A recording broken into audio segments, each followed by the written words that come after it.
আসসালামু আলাইকুম ওরহমতুল্লাহি ওবরাকাত। বন্ধুগণ, আমি সাখাওয়াত।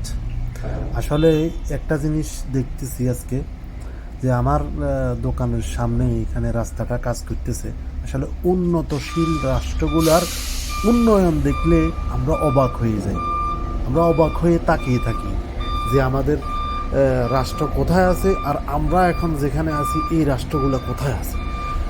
এই যে মেশিনগুলো দিয়ে কাজ করতেছে, রাস্তাটাকে এক মেশিনে কুটতেছে, আরেক মেশিনে এসে এটা পরিষ্কার করতেছে, আরেক মেশিনে এসে এটা ক্লিন করতেছে, এই ভিটামিনগুলো ডালতেছে, আরেক মেশিনে এসে এটারে লেভেল করতেছে।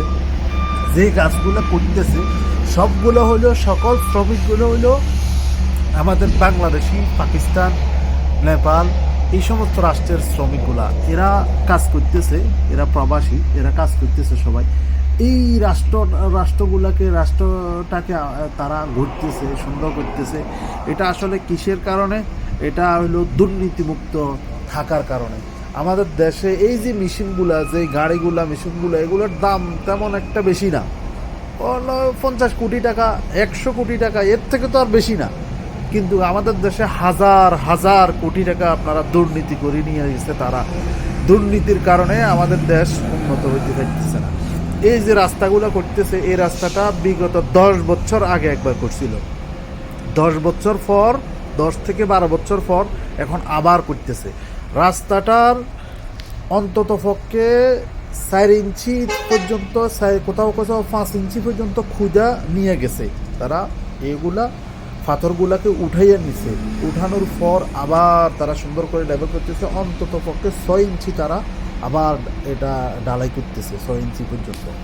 এই কাজগুলো সব আমাদের দেশের মানুষই করতেছে, আমাদের দেশের মানুষ করতেছে। কিন্তু আমরা আমাদের দেশটাকে, আমাদের রাষ্ট্রটাকে উন্নত কেন করতে পারতেছি না? শুধুমাত্র দুর্নীতির কারণে।